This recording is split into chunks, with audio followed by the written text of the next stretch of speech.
Hi there. Hi, I'm Althea Brooks. I'm Senior Director of Lifetime Learning in the University of Virginia's Office of Engagement. We're thrilled to welcome you to Lifetime Learning Spring Symposium 2023. This is the final program of Lifetime Learning series, Building a New Nation, the role of 4 Virginia presidents. If you joined us for the previous talks on George Washington, Thomas Jefferson, James Madison, and James Monroe, we're sure you gained valuable knowledge about these 4 founders. The next hour promises to be engaging, so please sit back, relax for this informative learning experience. We're fortunate to have for this series Lindsay Chervinsky, John Ragosta, Tyson and Nicholas Wood as our knowledge experts on Washington, Jefferson, Madison, and Monroe's presidency. The Lifetime Learning team looks forward to you sharing questions during this program in the Q&A box. Closed caption is available should you need it at the bottom of your screen. Now, please help me thank our moderator, Alan Taylor, the Thomas Jefferson Foundation Chair in the Corcoran Department of History at UVA. Alan is the author of 10 books and the recipient of numerous publishing awards. For 12 years, Alan served as the faculty advisor for California State Social Science and History Project, providing curriculum support and professional development for K-12 teachers. In 2016, Alan won membership in the American Academy of Arts and Sciences, and in 2020 received membership in the American Philosophical Society. Alan has done an excellent job probing for more facts about these early founders. Thank you for moderating the lectures and this panel discussion for the Spring Symposium, Alan. We can't thank you enough. Go ahead and take it away. The microphone is all yours. Well, thank you, Althea, and thank you for all that you and your team have done to make this program a success. Let me just add to the introductions by identifying institutions for our panelists. It's really a wonderful panel of experts. Tyson Reeder is an editor at the Madison papers here at UVA. John Ragosta is the interim director of the Robert H. Smith International Center for Jefferson Studies. Lindsay Chervinsky is a senior fellow at the SMU Center for the Study of the Presidency. And Nick Wood is an assistant professor at Spring Hill College. And what I've suggested to all members of the panel is we're going to open it up and everybody's going to be able to talk about all 4 of the presidents that we've been addressing. But we also have a party crasher. It's John Adams. And he's always a cranky New Englander. But when you exclude him, then it goes to another level. But that's no fair because Lindsay likes John Adams. Well, yes, but George Washington excluded him. So, and she mentioned that, and that was hurtful. He's a very sensitive guy. So in any case, when I ask who's the greatest president, I mean, other than John Adams. So I just want to open it up and ask you to all think about if you were to rank these 4 presidents that we've considered, who comes out looking the best and who comes out looking like James Monroe? I think you have to let Nick go first on that. Okay, Nick gets to go first. If he wants to make a case that Monroe is number 1, this is the one chance you'll have in life. Yeah. I won't go for number 1, but I will say that I think Monroe handled bad situations well.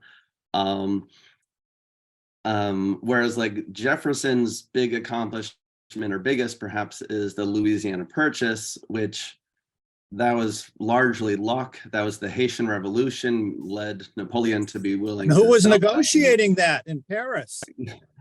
Yeah, well, yeah, and Monroe was there, so maybe he deserves more credit. Yeah, and then Jefferson's embargo, not real effective, not real popular. Madison's War of 1812 could have been done better. And Monroe survives the biggest crisis in American history up to that point, or at least since ratification with the Missouri Compromise. helped reduce one of the greatest evils, the Atlantic slave trade, acquired Florida, which of course led to slavery's expansion. Okay, now you lost me. Certainly. Florida. But in terms of effective policies, he actually, I think, did better than he gets credit for, whereas a lot of people benefited from more luck than he had. So you're saying that Monroe's number one? Not quite that far. Still give Number it to two? Washington. Number two? Maybe in terms of actual effectiveness, and them on his side today, at least. Okay, okay, we like that. Tyson, what would you say? What would your ranking be? I think clearly Washington has to be ranked number one, right behind. I mean, on the very tails of John Adams. Okay. Yeah. I mean, John Adams wouldn't see it that way, but that's okay. True. So clearly Washington would have to be number one, just in terms of what he meant to the nation, not only throughout history, but in his own time. I think that he's the clear number one spot. I have to give a little bit of a toss up between Jefferson and Madison kind of come in at a toss-up, because so much of some of the accomplishments that I see during Jefferson's presidency, Madison was right there. And I'm thinking particularly of the Louisiana Purchase. Madison was Secretary of State. So if Monroe was negotiating the treaty, Madison was his boss. I think I'll have to go with Madison and then Jefferson, because say what you want about the War of 1812, there is something to be said for Madison not letting the United States get utterly pummeled by the British. I mean, at least by the end, they did from time to time during the war. They get pummeled by the Canadians of all people. They did get pummeled by the Canadians. Okay, maybe Madison's last. I don't know. But no, I think I'll have to put Madison just ahead of Jefferson, and then Monroe. But in fairness, Nick, mostly Monroe, because I know least about Monroe, like most people. So, Okay. Lindsay? So I agree with everyone else that Washington comes first. I should say, by the way, that I think on the list of my professional accomplishments, getting Adams included in this conversation is probably like pretty high up there, and I'm delighted to hear all of you praising him. It makes me very happy. And it would have He's made happy him too, and he's happy almost never happy. That is so not true. He had such a good sense of humor and was a much more delightful person than people give him credit for. Anyway, I digress. We will have to do another lifetime learning Just session devoted to on Adams. Yes. But so Washington is obviously first, and the other three I think really benefit in this ranking from the fact that we're cutting off the rankings in 1824. You know, Washington remains, I think, in the 1 or 2, maybe 3 slot if we do all of American history. The rest maybe not so much. But then I would probably put Monroe second as well. I think Monroe's presidency gets a lot right. Monroe, okay. I know. Now, I didn't say that I think he's an entertaining person. I said I think that he's an effective president. I said. And what do you think about his writing? Well, before we started recording, I said that I thought his personality was about as interesting as dirt. And that's because his writing is so very, very boring. And Alan had the good sense to point out that his handwriting is even worse. So one of the reasons perhaps we don't know more about him, to Tyson's point, is that he's absolutely impossible to read. It's just pure chicken scratch. But I think that he has actually, I think, he does a really good job of holding together all the pieces in his presidency and the different factions under the era of good feelings, probably the most inappropriately named era in American history. And although I will say, again, to Tyson's point, a lot of the stuff that I think Monroe does really well, it's because of his Secretary of State, who is John Quincy Adams. So, but of course, presidents get the benefit of everything that goes well in their cabinet is accrued to them. So I would say Washington, Monroe, I think Jefferson, Madison, and what Jefferson I would give him more credit for that I don't think we've yet discussed is his approach and his handling to the transition and the election and the peaceful transition of power in 1801. was an incredibly tumultuous moment and one that could have gone very, very wrong. And for his role in it, after the nastiness of the election, for his role in it, he did almost everything just about right to make sure that it was a peaceful transfer. Okay, thank you. And John? Well, Lindsay not only slipped in Adams, she slipped in JQA as well. So she's really having a good 1 day. and 2. John 1 and 2. But like a good academic, I reject the question. Because, to talk about trying to rank them, one of my favorite books about Jefferson, people say, what should we read? And I always recommend a book that historians do not generally recommend. It's considered not a good biography of Jefferson. I think it's brilliant. And it's Page Smith's very short biography of Jefferson in the 1960s. Because Smith ends up by saying nobody can understand Jefferson. He's an artist. And, what I was talking about of Jefferson and the American spirit, I think of the four, he's certainly the best at reflecting what we Americans want to be, what we like to think of ourselves. Washington, clearly the best as a leader. He's got that Washington thing going on. He shows up, he's got the military uniform, absolutely essential man as the first president, as the leader of the Continental Army. Madison of this group is the best lawyer, which is interesting because he's not trained as a lawyer. Jefferson is. Madison's a much better lawyer. And that's important here because of the Bill of Rights, because of the Constitution, because of Federalist Number 10. I don't know what Monroe brings to the table, but so I that's not entirely fair. Monroe is very good at, as Nick has pointed out, at trying to get through that crisis he's dealing with. But so I think they have different strengths, is the point I'm making. And for a vision of America, absolutely, I'd rank Jefferson first. As a leader, absolutely Washington. Okay, thank you, John. So which of these four do you think there's a bigger gap between a scholar's assessment of the president versus public esteem in the broader public? When I think about that gap, Madison comes to my mind in that Jefferson is sort of the, well, I don't know what to call him, but the poster boy or the whipping boy for all of Virginian slavery in terms of the presidency. He gets the brunt of it, which I think is, well, I mean, the criticism of him as an enslaver is fair enough, but in terms of him getting the brunt of everything that's wrong with presidents and Virginia and slavery, Jefferson, I think, did more than any of the others, really, including Washington, who freed his slaves in his will. But Jefferson did more. I'm veering off into a direction I didn't intend to go, but so that's to say, I think that the public perception of Jefferson is pretty complicated. I mean, in terms of how the public remembers him. The public remembers Madison less well than it remembers Jefferson and Washington. But I think when they think of Madison, the image of a dispassionate, impartial philosopher, the father of the Constitution, still comes to mind when the public thinks of him, and they think of him in that way. They don't think of him as the partisan of the 1790s, the person who the Capitol was burned under his feet and almost lost the War of 1812 on a few occasions.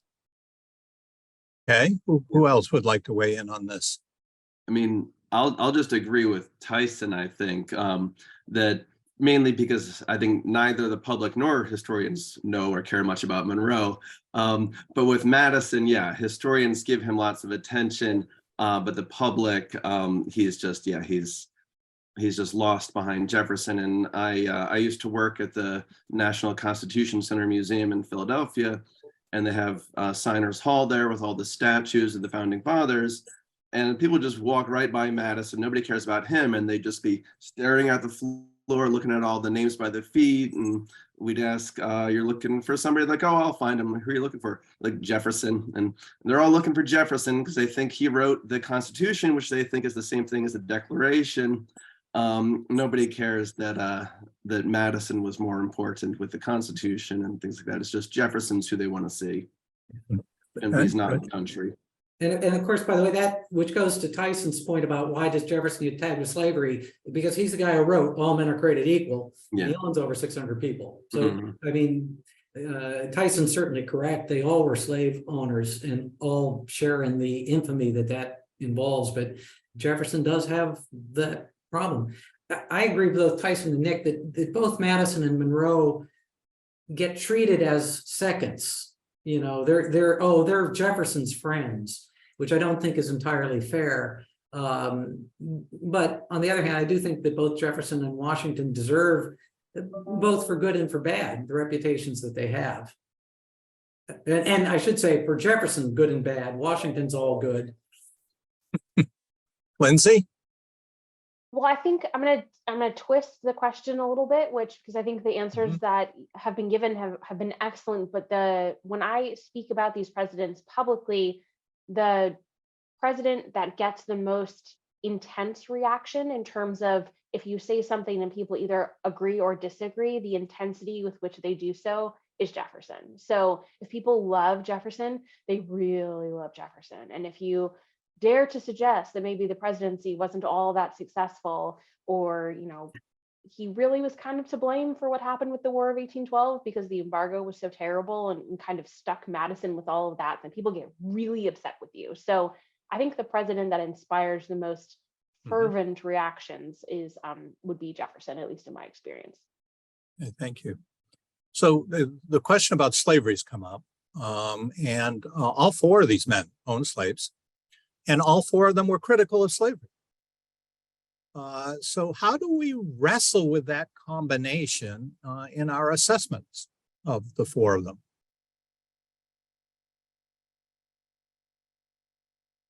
Nobody wants to touch that. First of all, it's a fair criticism. I mean, and so Lindsay's point, people act as if that's the only issue, or people act as if that's not an issue, and neither one of those is correct. It is absolutely a fair criticism. You hear people saying, well, that's imposing a modern view. No, it's not. They knew. You read what they wrote about slavery. They knew how bad it was. They knew it was an abomination.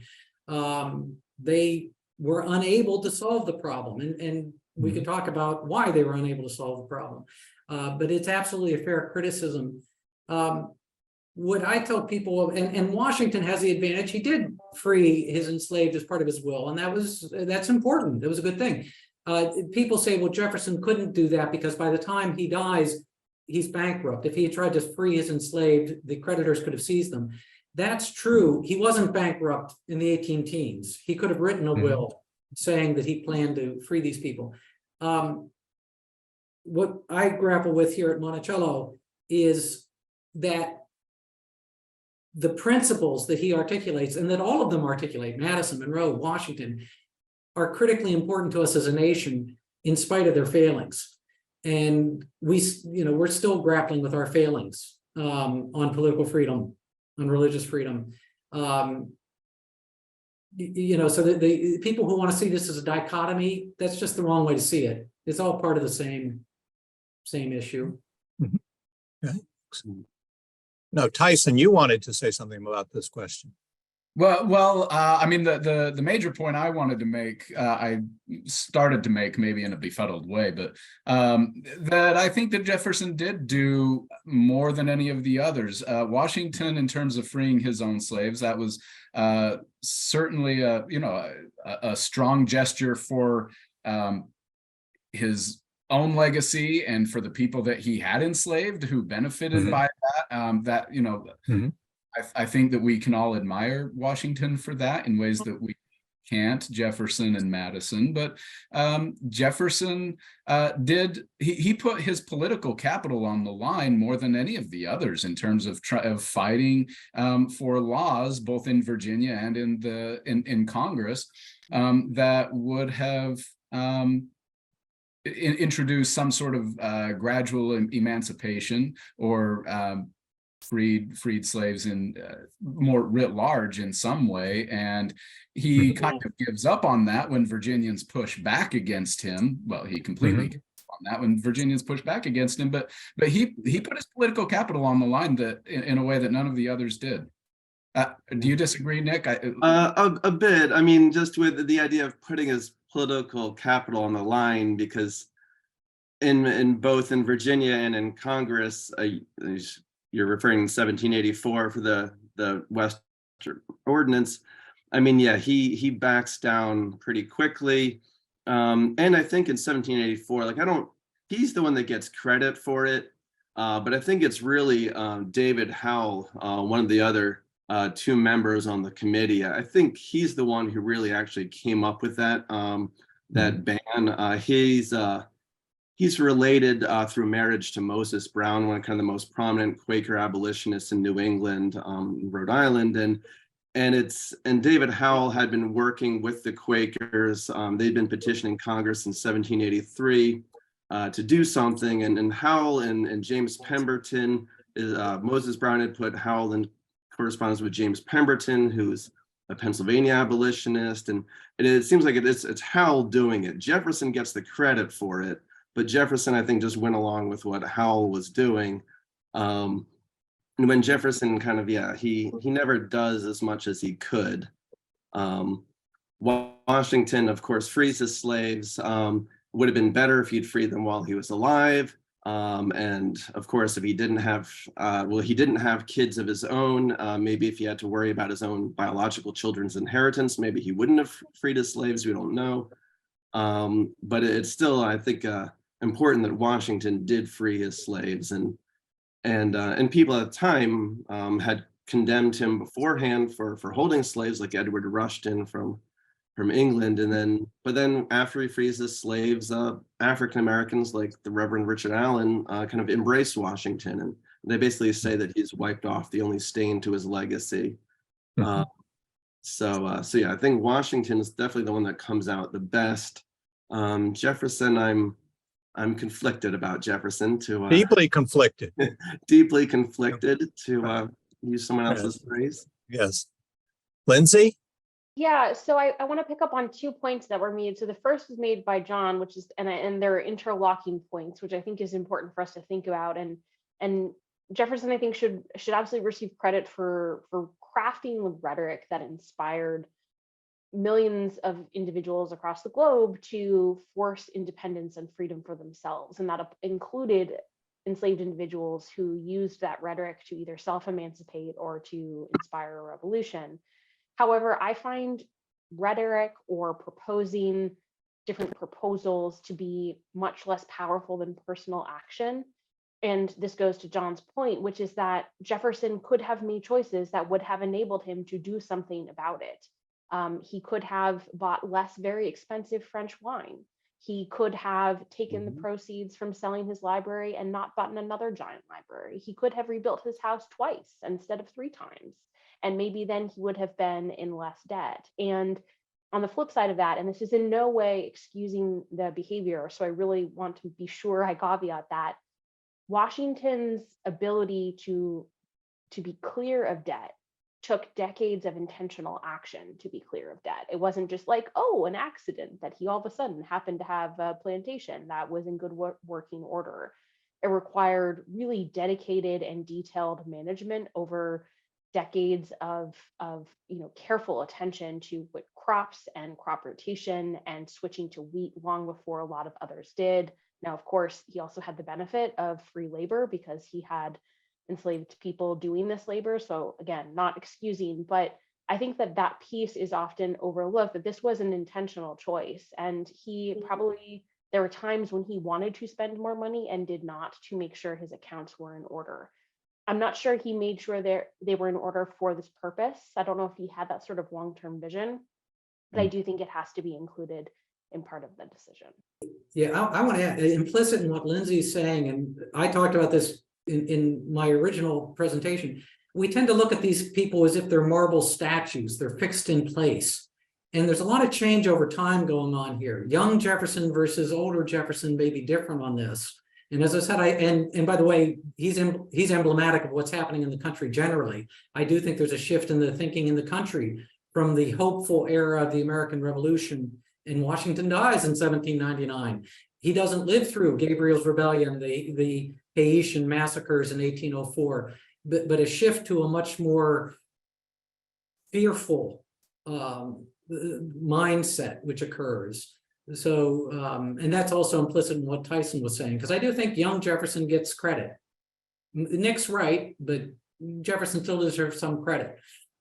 Well, to pick up on a point that Lindsay made about Jefferson and the Declaration also, it's crossed my mind that it almost seems like the phrase about all men are created equal is completely gratuitous in the Declaration of Independence. It feels like it does not need to be there. Jefferson never returns to that point. He talks a lot about rights, and he talks about all of the ways that the Americans' rights are being violated as British subjects and so forth. He returns to that subject a lot. He never really returns to the subject of all men created equal, and that strikes me. And I to be honest, I'm not sure what to make of it, other than it just seems like Jefferson didn't need to put it in, but he did, and I think that has a powerful history now. Well, that's much in the atmosphere, and John can probably weigh in on this, but I believe that the Virginia State Constitution that's being crafted at the same time has exactly the same phrase in there. Yeah, so go ahead, John. No, sorry, it's George Mason's language, all men are created free and equal.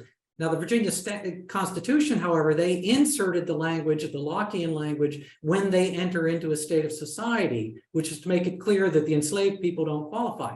Jefferson doesn't put that language in the Declaration. Curious question, by the way. I've never been able to find anybody who can answer this. Is Jefferson aware that that addition had been made to the Virginia Constitution when he's issuing the Declaration?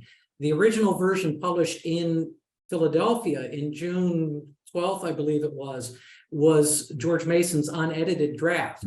All men are created free and equal. Is Jefferson aware of this edition? But it does. I think not.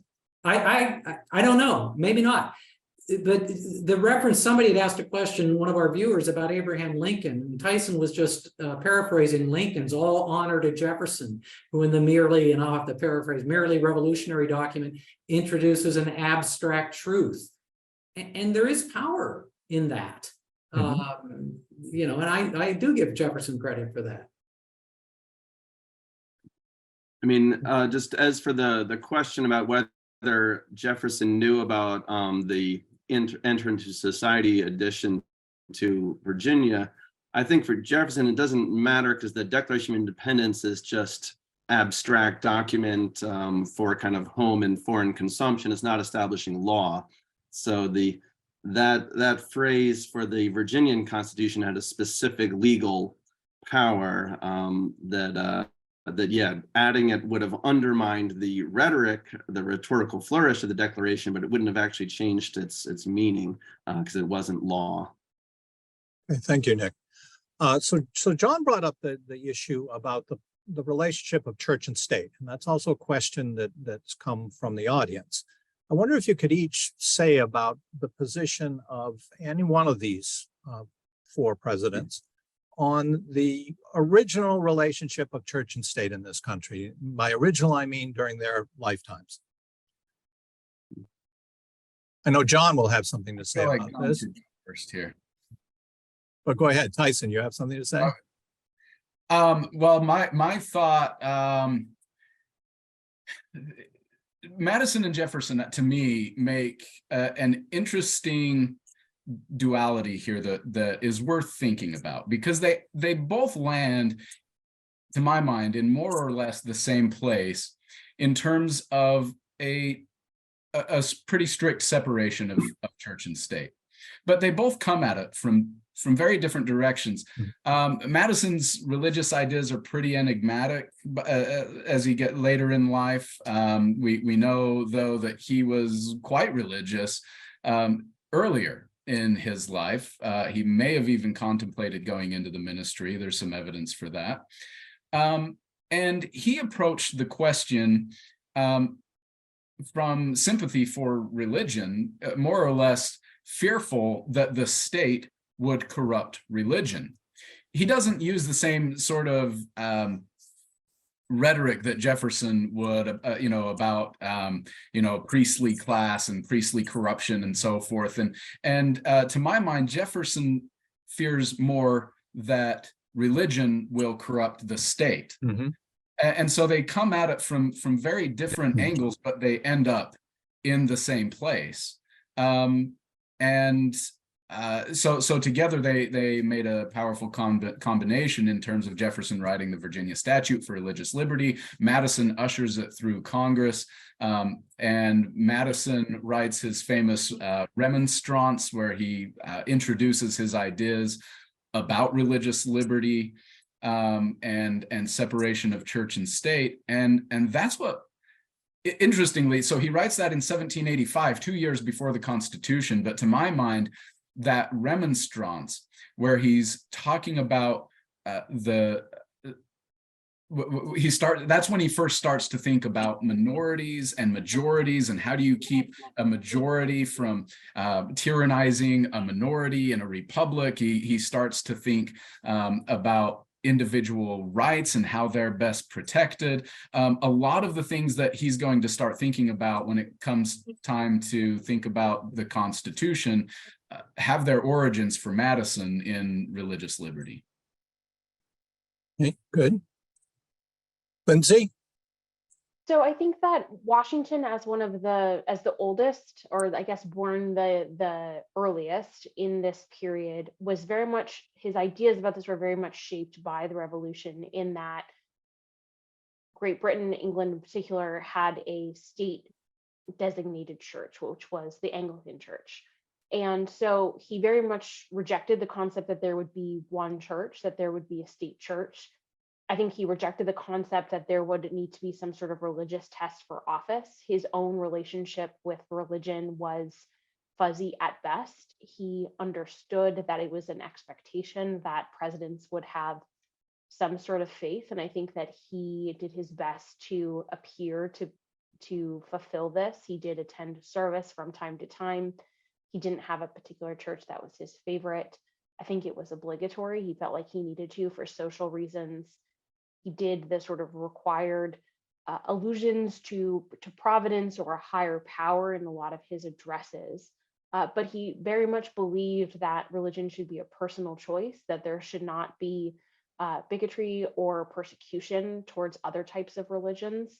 One of his very best pieces of writing was a letter that he wrote to a synagogue, Truro synagogue, in his first year in presidency, in which he said, to bigotry, no sanction; to persecution, no assistance. So it was very much, I think, he believed that religion was a personal choice and should remain a personal choice, and the state really should have nothing to do with it. Thanks.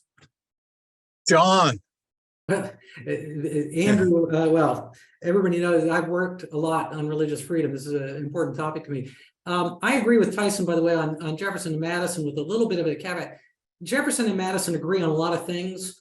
On religious freedom, it is very, very hard to find light on their views.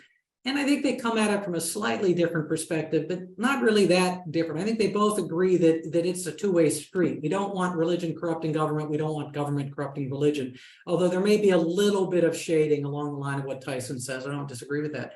I think the important thing I would mention, though, Alan, consistent with what I was saying about change, it is, in fact, at the time of the Revolution, at the time of the founding, a complex issue. There are different laws in each one of the states. Virginia's statute in 1786 is by far way ahead of the other states with separation of church and state. Massachusetts still has taxes on religion into 1833. The argument I've made historically on this, and that I find very important and interesting, is the movement is in a Jeffersonian direction. I should say Jeffersonian, Madisonian direction. After they articulate that in the Virginia statute, other states start using their language. Other states start adopting a more restrictive language. And Lindsay is absolutely right. Washington's letter to the Truro synagogue, very important letter. And so you see Americans, it's back to my idea of Jefferson's vision for America. The idea that we're going to be many creeds. Of course, he says religious freedoms for the Jew and the Gentile, the Christian and the Mohammedan, the Hindu and infidel of every denomination. I tell people there's not a lot of Hindus in early 19th century Virginia. He knows that there will be. He understands that he's articulating a principle that will be applied in the future. So I think separation, to your original question, separation of church and state is complicated in the states at the founding, but the movement is very much in a Jeffersonian separation of church and state direction. That's great. Thank you. Now, you'll often hear pundits or politicians say that if we would just go back to the founders, that we would find the solutions to contemporary issues. And that suggests that the founders thought alike on problems. And your presentations have suggested that, in fact, there's a great diversity in many ways among these founders. So when somebody poses this to you, is there one of these figures that you think, yeah, we really ought to remember something they said or did in our contemporary politics? Or do you just think that this is not a good way to go at all? I've thought about this question a lot with James Madison, because what we're entering into today, I would compare our present political moment most strongly to the 1790s. Sometimes it's compared to the 1850s and the years before the Civil War. I don't think we're there. I don't think that's a good comparison. I think it most strongly resembles the 1790s. Parties are weak, but partisanship is incredibly polarized. And that partisanship is centered around particular political figures. And so I think there are a lot of analogies. Now, when James Madison was thinking about the Constitution, he imagined a system in which there would be a multiplicity of parties. So many, in fact, and he didn't think in terms of organized parties, but when I say party, I mean a political faction, a certain, we might think of them as an interest group. So there would be a lot of interest groups, special interest groups, who are all vying for power, and there would be so many. The United States would be so expansive and so diverse. There would be so many of these factions that nobody could gain a sort of tyrannical majority. Well, it doesn't work out like that. And one of the reasons it doesn't work out like that, I contend, is largely because of the Electoral College, which has a 50% +1 threshold, the majority threshold. And I think this was an unintended consequence of the Electoral College, that when you make a majority threshold, you give an incentive to split into two blocks that are each vying for that precious 50% +1.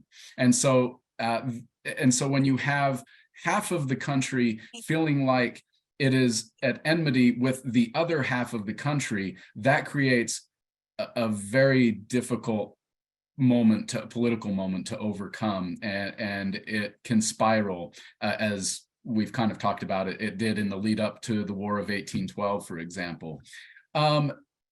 Certain political philosophers, theorists are thinking of ways, and some of them are being implemented, for instance, like in Alaska, in terms of, such as ranked choice voting, that is meant to both moderate politics, and also give additional parties a fighting chance to get involved and to sort of break the two-party system. And so I think that a return, maybe not to Madison's original vision, but appreciating his idea that there should be a multiplicity of parties rather than two behemoths that are turning the country against each other, and have political and financial interests in doing that, would be salutary. Thank you. Lindsay? So I think that there are certain ideas that the founders espouse that have proven to be particularly prescient. In our conversation, I think we talked about the warnings of the farewell address that Washington wrote and published, and the things that he warned against. And those things have proven to be correct time and time and generation after generation. But there was a letter that he wrote in particular that I think is worth revisiting, and it was something he wrote on September 24th, 1787, as he was getting ready to leave Philadelphia after the Constitutional Convention. And he wrote to his friend Benjamin Harrison and he sent him a copy of the Constitution. He said it was the best that could be had at the moment. He listed some of his disappointments, and he said that they hoped that future generations would amend it accordingly. And that idea was shared among most of the people who were present at the Constitutional Convention. So while the framers disagreed on a whole lot on that particular concept, that it was imperfect, that it was the best that could be had at the moment, that it was a series of compromises that were hodgepodge together to get the necessary votes and signatures, I think they would have all agreed with that. And they all agreed that they expected that future generations would come up with something new and better and different to the challenges that they knew about, like slavery, but couldn't yet figure out how to solve, or the challenges that they had no idea were coming down the pike. And so the concept that each generation should take what they have inherited from the last and continue to try and make improvements, to continue to try and move towards the more perfect union that was first articulated, that principle, I think, should be our guiding principle.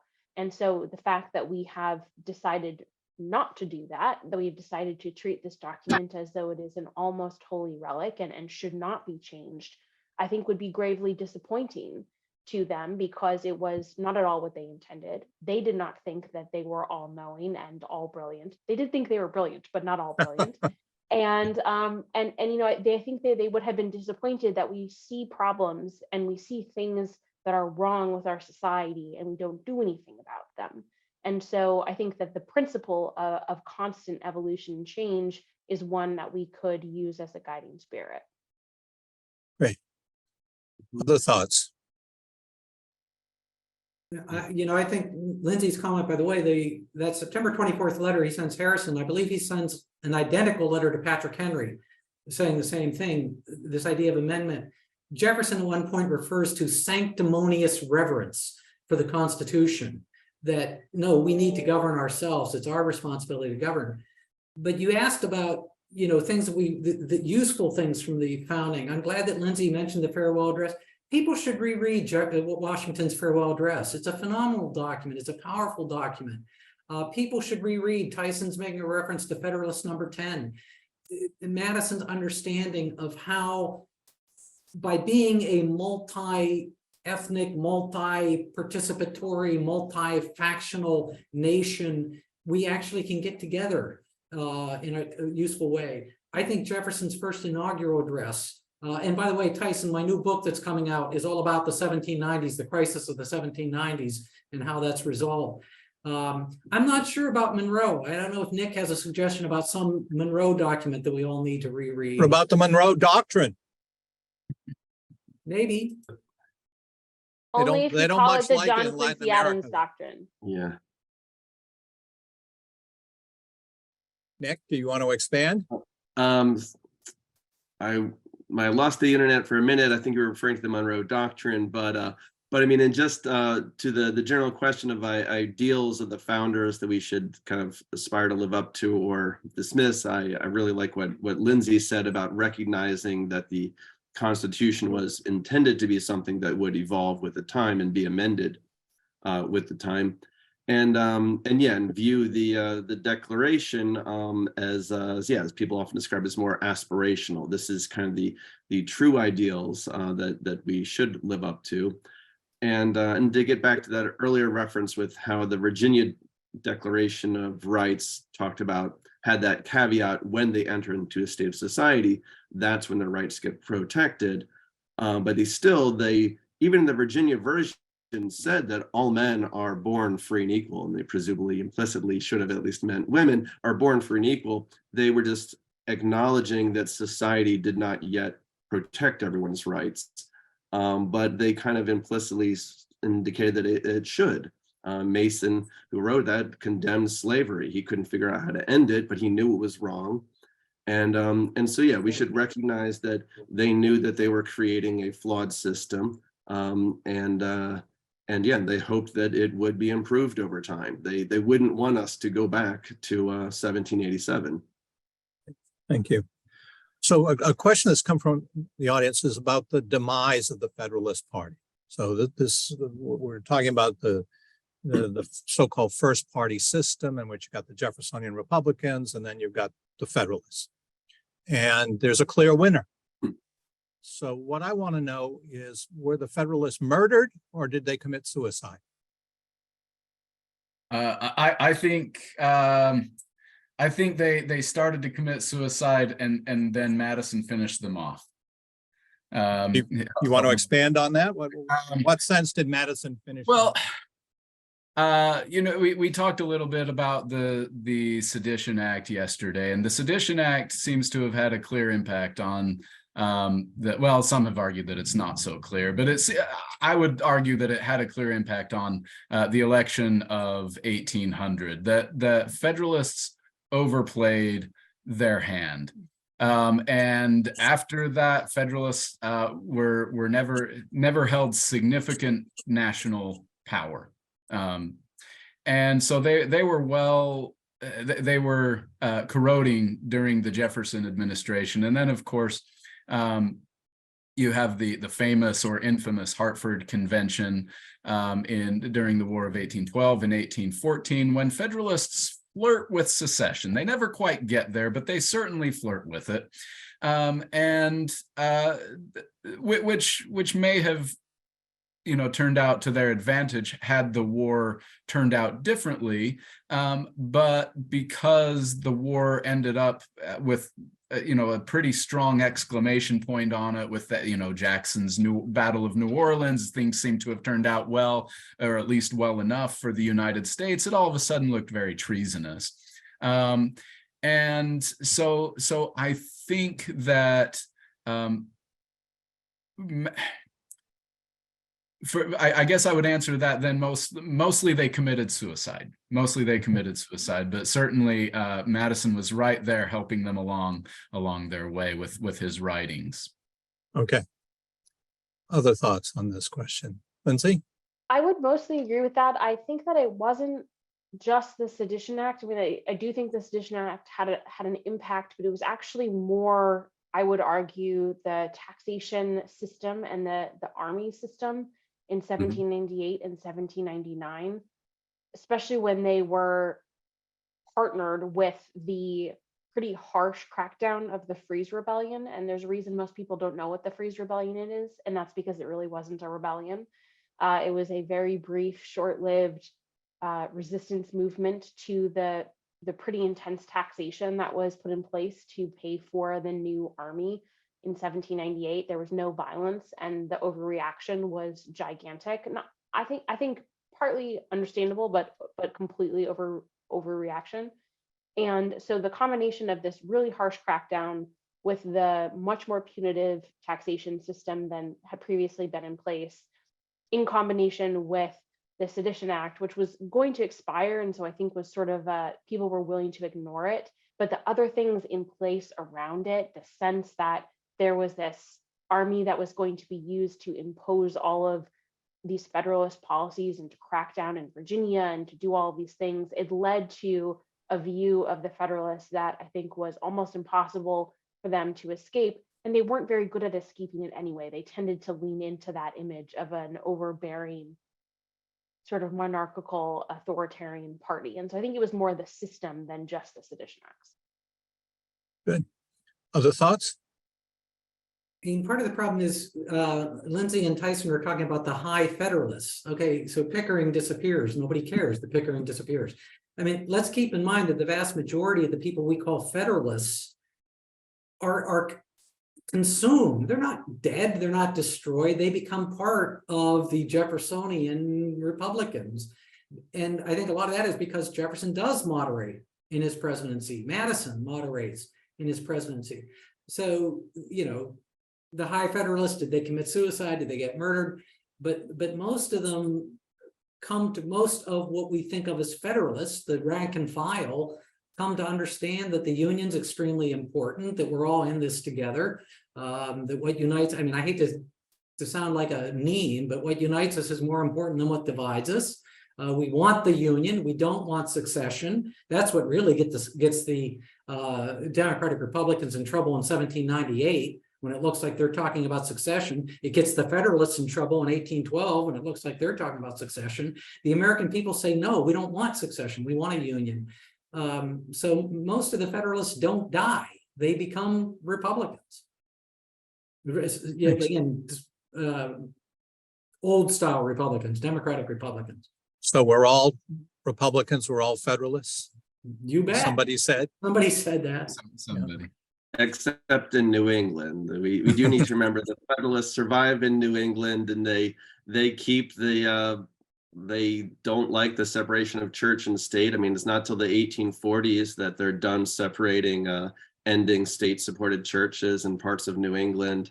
So yeah, we do need to acknowledge that federalism survives in some areas. It's just nationally it loses. And John Adams wants to make clear that he stopped being a Federalist for many of these issues toward the end of his life. To Nicholas's point, John Quincy Adams was elected to the Senate in the he was in the Senate during Jefferson's presidency, and he supported some of Jefferson's policies. And because federalism was still so strong in Massachusetts, he was kicked out of office. And then Madison ended up giving him a diplomatic appointment to thank him for that support. But so that the concept of federalism and that party spirit very much still survived at that point. Mm-hmm. I'd like to ask a question about the place of women in the politics of the early republic.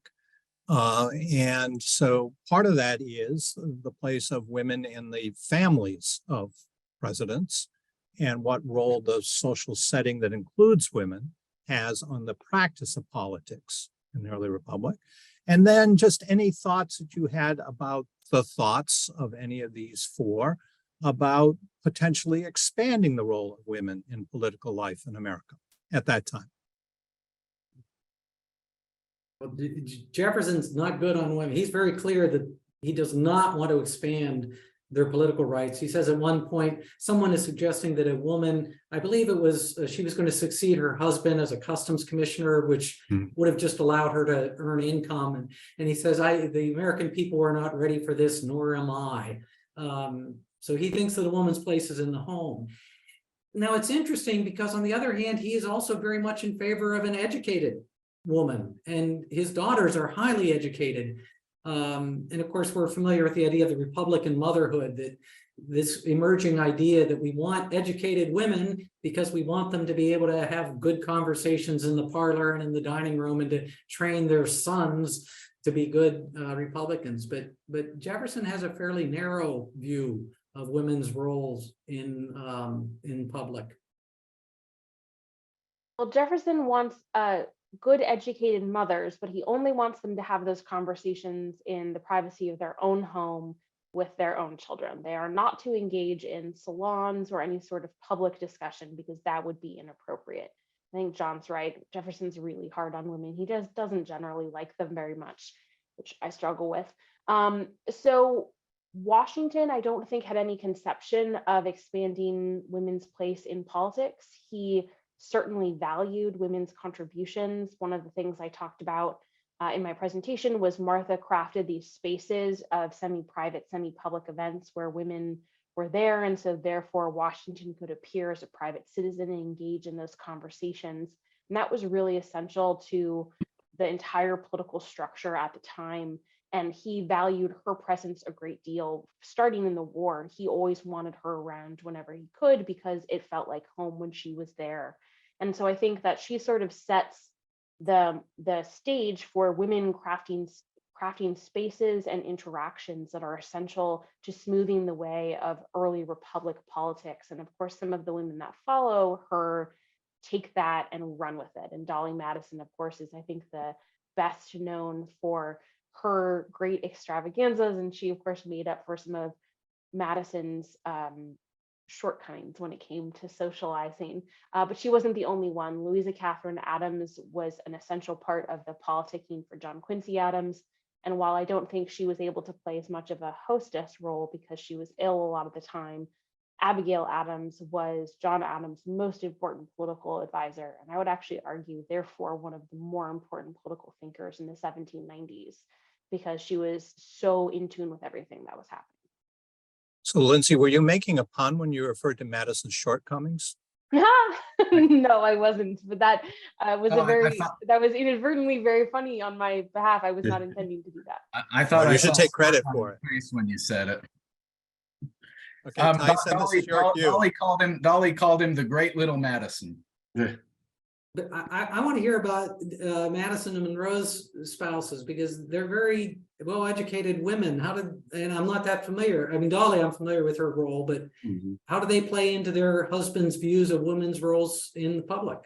Yeah. I mean, Elizabeth Monroe had big shoes to fill with Dolly Madison, and Elizabeth Monroe was someone who also suffered from illness, perhaps epilepsy. We're not exactly sure. So she was not real active, but their daughter, Eliza Monroe Hay, whose husband was in the Virginia legislature, she's more active.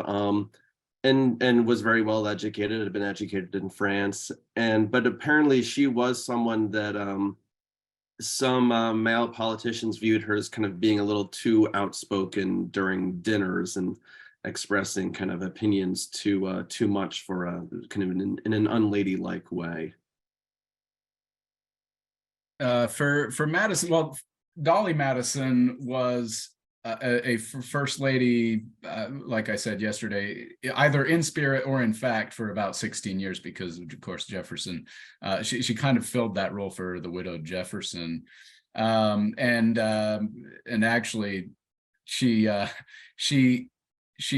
Jefferson gets himself into trouble because he ends up escorting Dolly Madison to the dinner table as opposed to the British minister's wife, and that created all sorts of diplomatic huffs and puffs on the British side, and quite a scandal for early in Jefferson's presidency. But so Dolly Madison is really vital to establishing the role not just of a first lady, but also as a political confidant for the president. Whereas if Madison was Jefferson's most important political partner because he was his Secretary of State and around him, Dolly becomes Madison's probably most important partner once Madison is in the presidency, because like Alan and I discussed during the Q&A, Madison had a very lackluster cabinet.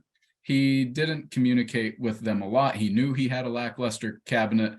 He didn't want some of the people there who were there, but Dolly really thrived in creating political partnerships for Madison, in hosting social events in ways that were politically advantageous for Madison, in terms of where she seated whom and who was going to be talking to whom at the dinner table. So she becomes really important for Madison's presidency. Thank you. A question that's come in from the audience, wonder if you could each think about the president that you have worked primarily on, in terms of, is there a later president that has some resemblance to that particular president? So I would say the closest parallel to Washington is Eisenhower. Mm-hmm. And that parallel goes beyond, of course, just the generalship of their tenure. Mm-hmm. They both, of course, had this very successful military career, but then because of that, were launched into the presidency in such a way that they had really an unparalleled stature.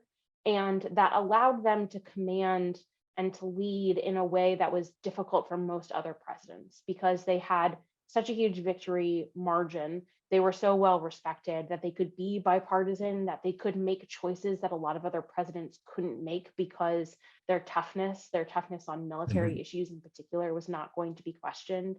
They both, I think, had a commitment, having seen war, to try and avoid further war. They both handled their cabinets very similarly in that they kept a close eye, but were not afraid to delegate and trusted their advisors around them. So the parallels go, I could go on and on and on and on and on about them, but I think that is probably the closest parallel for Washington. And Eisenhower had a farewell address. He did. He was one of the few presidents that ended up having a farewell address, and he was encouraged to do so specifically under the terms of Washington had one. Yep. So other thoughts on this question? Yeah, I've never thought much about this. So off the top of my head, That's the point. Yeah. I I may dare say George W. Bush. Uh-huh. And in that, whatever one thinks of Bush's policies and so forth, he was somewhat of an institutionalist when it came to the presidency, especially in his post-president years, in terms of respecting the presidency as an institution, wanting to at least feel like he was above partisan fray and wasn't going to get brought into it, even though he was obviously part of the partisan fray while he was president.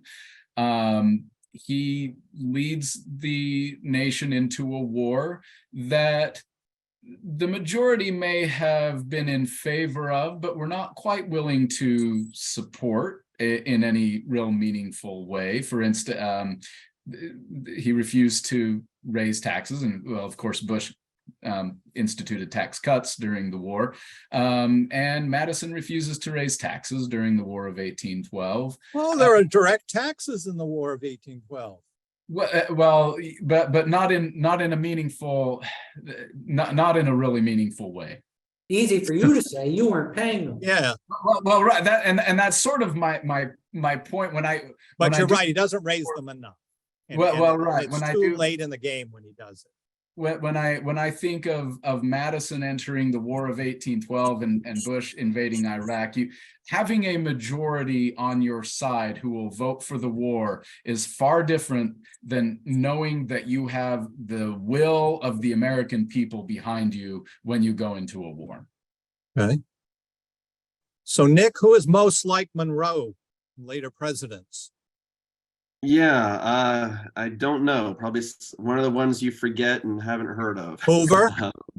Yeah, Ford. Harding? Ford. something like that. But Benjamin Harrison?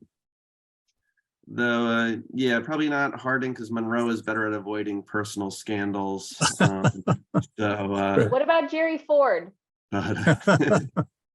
Actually, that might be a fairly good one. Okay. John?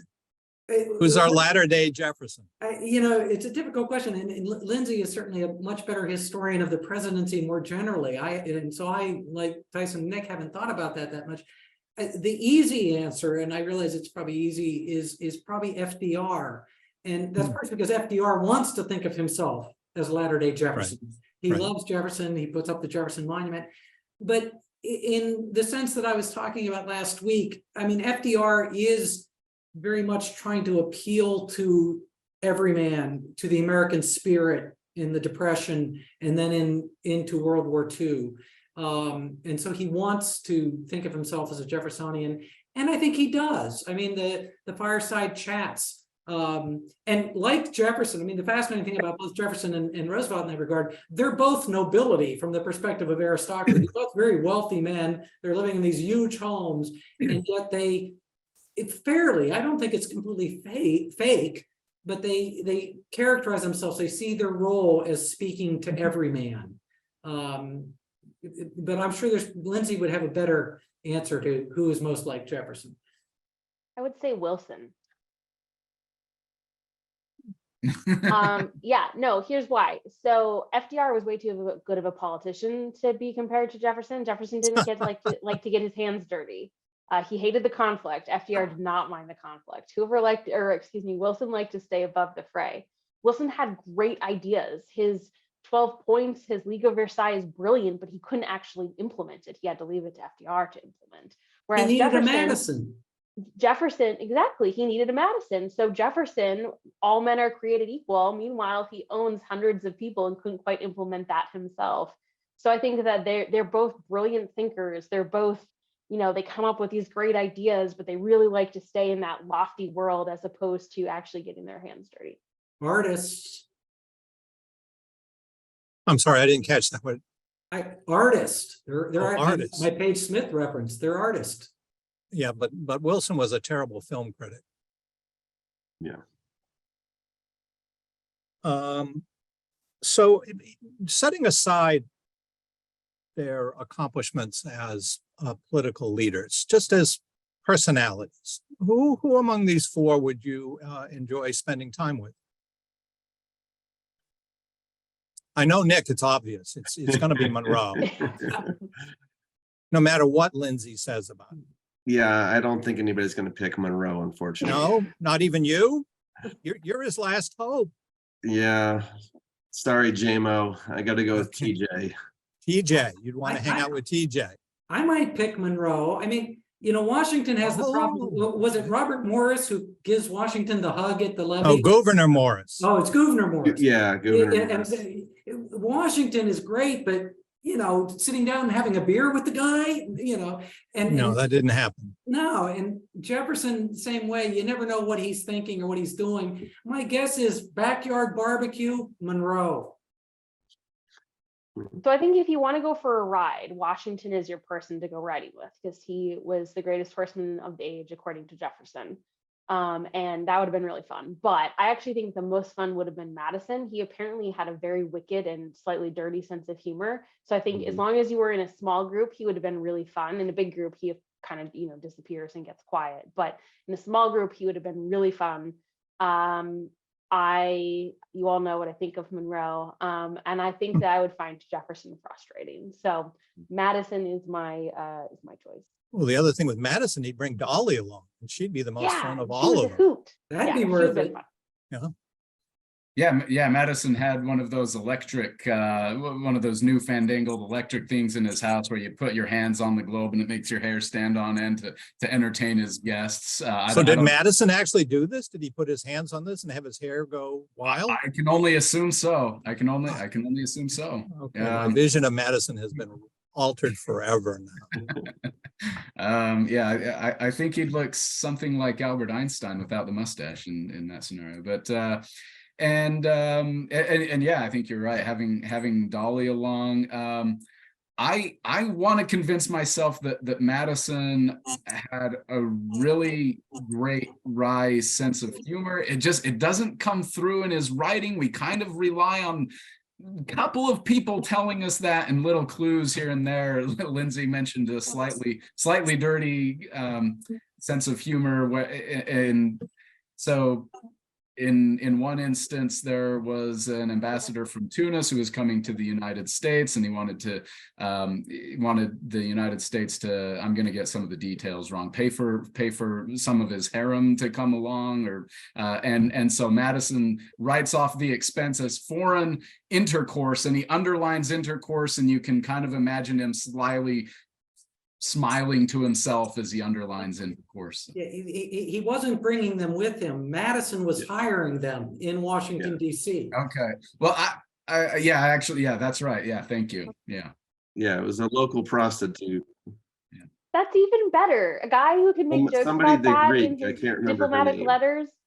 Perfect. But notice that Jefferson has him do it. I mean, this is the beauty of being Jefferson. You got Madison and Monroe to do your dirty work. Did Jefferson ever tell a joke? He had Madison do it for him. I don't know. It's an interesting question.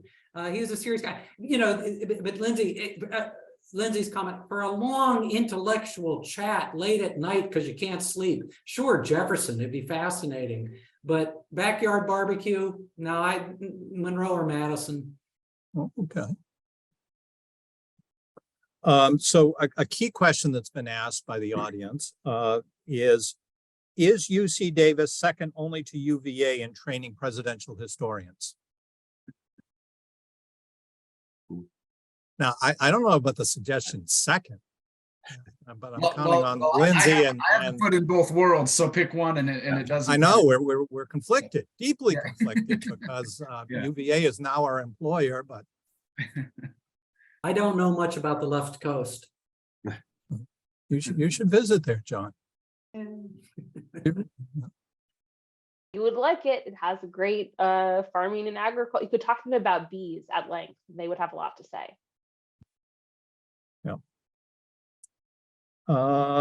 So where are we at for time? Well, we're pretty much at the end of our time here, and I'm going to turn it over then to, unless any of you have a last word, something that didn't get said that you wanted to say. We're good? Thank Okay, you so again for the surprise bobblehead. Yeah, thank you. You're most welcome. And I'm sure that Althea will be announcing a new program, which will be John Adams all the time. And So Lindsay stay will, tuned for that. Lindsay and 3 other people will tune in. But Oh, that's harsh. That's harsh. sorry, but I want to thank Lindsay and everybody I as know well. more than 3 people that we could get to do Yeah, this. John, David McCullough has a few things to say about John Adams fans. I know. I like Adams too. He's good. But thank you all for joining us. It is wonderful. We miss being able to see people personally. It's obviously wonderful to be in a room and have these discussions. But the fact that we've had several hundred folks online, we appreciate your opportunity. I know Althea is going to remind us that these have been recorded. And so people who want to go back and see these or suggest to friends or others that they could watch these programs, please do so. And thank you, Alan, and thank you, Tyson and Lindsay and Nick, for all of your help. But Althea, do you want to wrap us up? I will, but first of all, you guys had us cracking up behind the screen. So thank you for your time. Lindsay, John, Tyson, Nicholas, and Alan, you were fun to work with to plan this program. We appreciate your time and preparation and thoughtful responses throughout the entire series, and especially in the last hour. I believe our audience learned so much from you over the last 3 days of this program. So thank you all so very much. And John, a special thanks to you for leading this this symposium, this spring symposium. We couldn't have done it without you. To our audience, thanks for being here with us over the last 3 program days. Today's lecture, as John said, has been recorded, and we will have it available for you in about a week in the Lifetime Learning's podcast library. Our next virtual program is Women's Voices, Health, Politics, and Empowerment. It'll take place on May 2nd. It is a virtual program, so May 2nd at 3 p.m. We invite you to register and attend. Visit the Lifetime Learning's website for spring symposium recordings and to learn about future programs. Visit us at engagement.virginia.edu/learn. We look forward to seeing you at another University of Virginia Lifetime Learning program in the very near future. Thank you and have a great afternoon.